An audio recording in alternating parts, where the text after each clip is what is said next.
ئایا دەسەڵات لەو هەڵبژاردنا براوە بوو؟ داتاکانی ئەم جارە چی لەسەر هێزی حیزبەکانی دەسەڵات دەڵێت؟ نووسینی مەریوان وریاقانیع ڕاستیەکی سادە و تاڵ هەیە و بەشێکی گەورەی خەڵکی کوردستانیش دەیزانن. ڕاستی ئەوەی ناکرێت لە ڕێگەی هەڵبژاردنەوە دەستکاری نەخشەی سیاسی هەرێمەکە بکرێت و هێزی دیکە بچنە شوێنی دوو پارت و دوو بنەماڵە حکومڕانەکەی ئەمڕۆکە. ئەم ڕاستیە بە تایبەتی لە دوای وێرانبوونی بزوتنەوەی گۆڕان و هەڵا ستراتیژیەیەک لە دوای یەکەکانی ئەو هێزە بە تایبەتی لە دوای سەرکەوتنی تەوریسی سیاسی لە ناو ئەم هێزەدا ئیتر باوەڕمان بە هەڵبژاردن و بەهێزی ئۆپۆزیسیۆنەکان بووە بە تێگەیشتنی گشتی کۆمەڵگە و مرۆڤ لەسەر شەقام و شوێنە گشتیەکان بە بەردەوامی ڕوبەڕووی دەبێتەوە. نەک هەر ئەمە بەڵکو ئەو بەشە چالاکەی کۆمەلگاش کە خواستی گۆڕین و دەستکاریکردنی واقیعەکەی هەبووە و هەیە تووشی نائومێدیەکی گەورە بووە و باوەڕی بەکاری سیاسی بۆ دروستکردنی دۆخێکی تازە و باشتر نەماوە.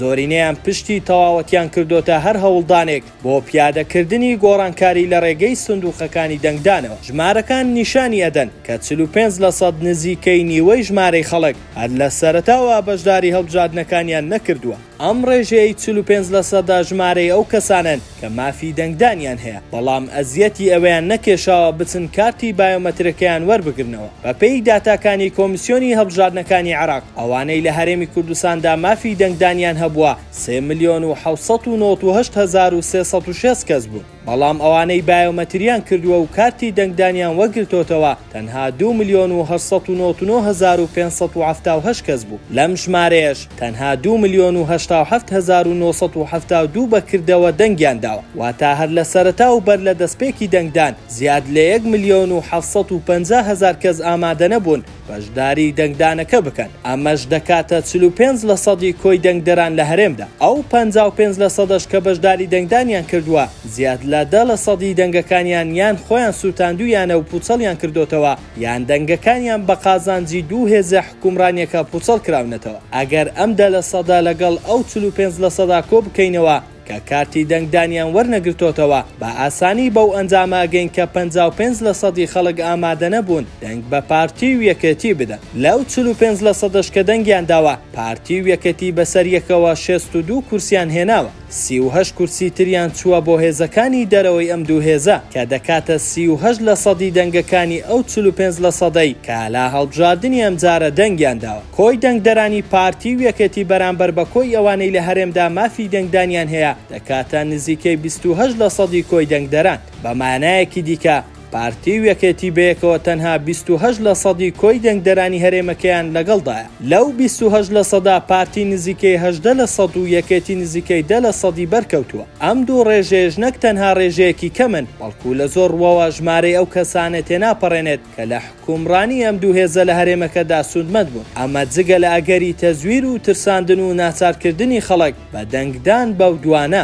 بەممانایە زیاد لە 70% خەڵکی هەرێم کێشەی گەورەیان لەگەڵ حکومڕانی ئەم دوو هێزەدا هەیە و بە هیچ شێوەیەک نە بەرگریان لێ دەکەن و نەوەلاییان بۆ هەیە و نە بە نوێنەری خۆیان دەزانن. بە پێچەوانەوە بەشایانی حکومڕانی وڵاتەکەیان نازانن، بەڵام بەشێکی زۆری ئەم خەڵکە ناڕازیە لەوە دڵنیایە کە ئەم دوو هێزە بە هەڵبژاردن و لە ڕێگەی سندوقەکانی دەنگدانەوە لا نابرێن و گۆڕان بەسەر پێگە کۆڕخکاریە سیاسی و سەربازی و ئەمنی و ئابووری و میدیاکانیاندا نایەت. ئەم هێزانە تابینە قاقا چەکدارن، هێزی سەرکوتکردن و بێدەنگکردن و کوشتنی هەمە جۆری خەڵکیان هەیە. ئەمە جگە لە پشتیوانی ناوچەیی بۆ هەریەکەیە.